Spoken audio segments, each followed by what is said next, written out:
Welcome to the Commander Crew, a Magic the Gathering Commander YouTube channel where we ask the question, who's your commander? We want to thank you for watching our videos. You can help support us by liking this video, subscribing to our channel, and hitting the bell notification icon. You can also go to thecommandercrew.com to check out our t-shirts, masks, pet hoodies, and other Commander Crew goodies. If you want to buy any of the cards seen in this video, be sure to click our TCG Player affiliate link in the show notes below. Lastly, you can help us out by heading to our official Patreon page and becoming a direct supporter of the channel. Now let's get to the video. Oh no. What's up everyone, it's your boy Eddie from the Commander Crew, and today we are doing a quick take on Adrix and Nev Twincasters. So Adrix and Nev Twincasters cost 2 green and a blue for a legendary Merfolk Wizard 2/2 with a new ability, Ward 2. Ward 2 reads, whenever this creature becomes the target of a spell or ability an opponent controls, counter it unless that player pays 2. It also has, if one or more tokens would be created under your control, twice that many of those tokens are created instead. So this card is really cool. It's from one of the latest precons that's coming out for 2021. I'm really excited about it because we get to make a lot of tokens and we get to do this in Simic colors, which isn't typical. Typically we're doing that in Selesnya in green-white. And being able to have that blue, I think, could make this deck a lot of fun. So let's talk about some ways that we could really take advantage of this ability. So first off, we're going to talk about similar effects. So we already have some cards, of course, Doubling Season, that do similar things, in fact, identical things and then some. So Doubling Season is one of them. We definitely would want to have that in this deck. We'd want to put in Parallel Lives and Primal Vigor. And then, of course, Helm of the Host, which is a cool card that's going to be able to allow you to create copies of Adrix and Nev, which is really cool because when you make a token copy of it that's not legendary using Helm of the Host, you're going to be able to double up those tokens using Adrix and Nev. So this card is really cool. It's going to be really powerful in this deck, and it's definitely a must include. So next up, we have creatures. So creatures that I think would fit really well with this commander. We have Bio Waste Blob, which is going to make copies of itself every turn. And because it's making copies of itself every turn, you're going to be able to make multiple copies of it. Field of the Dead, which is an amazing card that allows you to make a lot of zombies, literally just for playing lands, which we're going to be able to do plenty of. We have Fable of Wolf and Owl, which as you're playing your green spells and as you're playing your blue spells, you're creating tokens and doubling up those token effects using Adrix and Nev. Then we have Fairy Formation. This card already has a really good ability on it, which is going to allow you to pay 4 mana to create a fairy and draw a card.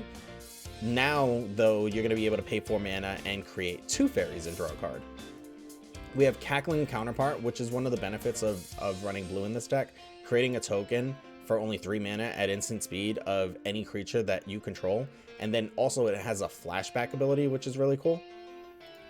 Then we have Clone Legion, which will probably be a game-winning card in this deck. And this card reads, for each creature target player controls, create a token that's a copy of that creature. Now, keep in mind, with Adrix and Nev on the battlefield, you're making multiple copies of those creatures. We have Avenger of Zendikar, which is an absolute monster in Commander in pretty much any deck.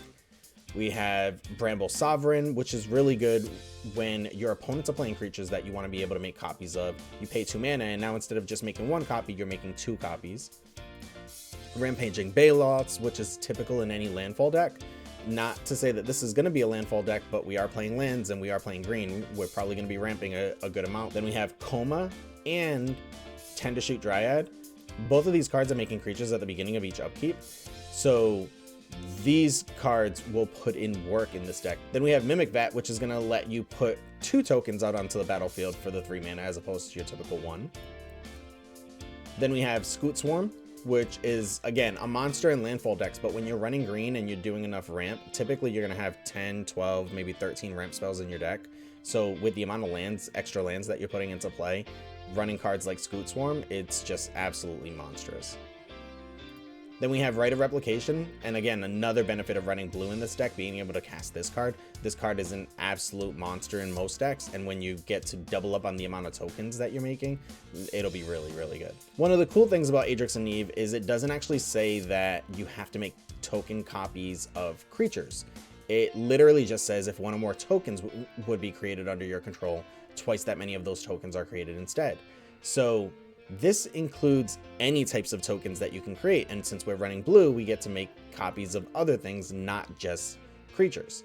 So we have Echo Storm, for example, and Echo Storm says when you cast this spell, copy it for each time that you've cast your commander from the command zone this game.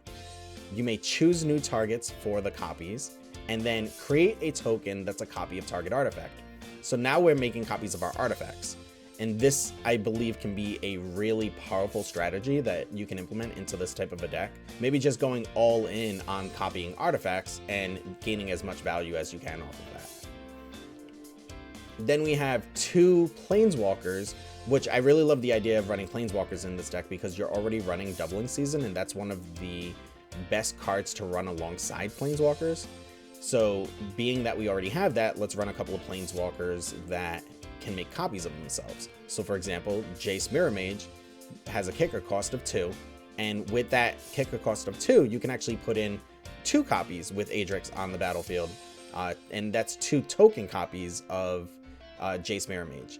And with Jace Cunning Castaway, if you have Doubling Season on the battlefield already, Jace Cunning Castaway is going to come in with 6 loyalty counters on it, which means you're going to be able to -5 it immediately and create 2 more tokens of Jace. Now, if Adrix and Nev are on the battlefield, you're actually making 4 more tokens of Jace. This is just crazy and definitely a must include in this style of deck. Then we have Mechanized Production. And like I said, this is another card that's going to be able to copy some of your artifacts. We also have Prototype Portal, again, copying artifacts. This one you would exile from your hand as opposed to something that's already on the battlefield. And you have to pay its mana cost, but when you're paying its mana cost, as opposed to paying its mana cost and making 1 of a particular artifact, you can now make 2. Then we have Mirrorworks, which reads, whenever another non-token artifact enters the battlefield under your control, you may pay 2 if you do create a token that's a copy of that artifact. Well, this card's really good for the same reason that we talked about with the other artifact copiers. You're paying 2 mana on this one, and you're making 2 copies of whatever artifact that you decided to have enter the battlefield this turn. Saheeli's Artistry, really good because it's not only something that can create tokens of your artifacts, it can also create tokens of your creatures. Second Harvest will make token copies of all of the tokens that are on the battlefield, which means whether you have artifact tokens or whether you have Planeswalker tokens or whether you have creature tokens, you're going to be able to make token copies of those. And if Adrix and Nev are on the battlefield, this card is going to get out of hand really quickly. Stolen Identity is a really good card that you'll be able to cipher to a creature. So not only can you make a copy of a target artifact or an enchantment, you can also cipher to another creature. And when you deal combat damage with that creature, you're going to be able to cast this spell again. Spell Swindle, I really like because you're going to be able to counter somebody's spell. Yes, it's 5 mana, so it is a lot, but you're countering somebody's spell. You're making treasure artifact tokens, and again, these are tokens. So when you make those treasure artifact tokens, if Adrix and Nev are on the battlefield, you're doubling the amount of tokens that you're generating, which is just generating you a ton of mana. Hull Breacher does a similar thing where it's going to stop your opponent from doing something, in this case drawing cards, and generate you some treasure tokens, hopefully doubled if Adrix and Nev are on the battlefield. Then we have Depths of Desire. I like this card with Adrix and Nev on the battlefield because it's essentially 1 mana, return something to its owner's hand, and you're still holding up mana because of those treasure tokens. Hornswoggle, same thing. You're going to be able to counter a creature spell, but in this instance, you're generating treasure tokens, and that's going to be extremely beneficial when you're doubling up all of your tokens. And then lastly, Treasure Map. Treasure Map is a good card in most decks as it is. Throwing it in your deck is probably going to help you to filter out some of the cards that you don't need that are on the top of your library and find the cards that you do need. But in addition to that, when you do get enough landmark counters on it, you can transform it and create 3 colorless treasure tokens, potentially 6 colorless treasure tokens. Lastly, one of my favorite things to do in blue is make clones. And being able to make clones that are going to copy our creatures or maybe even other permanents is really, really beneficial in this deck, because you're already copying a lot of creatures that you control, a lot of permanents that you control. Might as well take advantage of this by copying your clones that are already copying your stuff. So making a ton of copies of everything.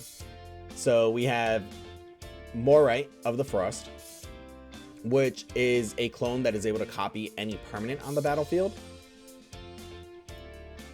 We have Sakashima the Imposter and Sakashima of 1,000 Faces, which are going to allow you to copy any creature that you have, even if it's legendary. We have Spark Double that does literally the same thing, except not only can it copy a creature, it can also copy a planeswalker.